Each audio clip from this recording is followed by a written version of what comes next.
നീ ആരെയാണ് ഈ പേടിപ്പിക്കുന്നത്? എന്നെ ഇന്നും ഇന്നലെ തുടങ്ങിയ പരിപാടിയല്ല ബെൻസേ. 129 പോയിന്റുമായിട്ട് ഒന്നാം സ്ഥാനം എത്തിയിരിക്കുന്നു.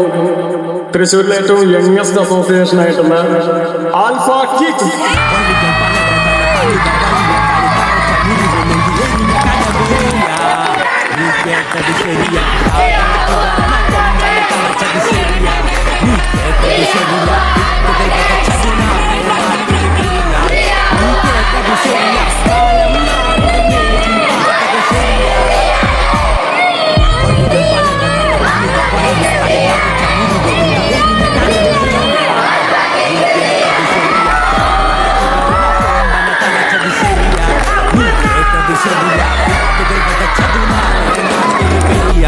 നീ കേട്ടതു ശരിയാ, കാലം മാറിടും നേരിൻ പാത.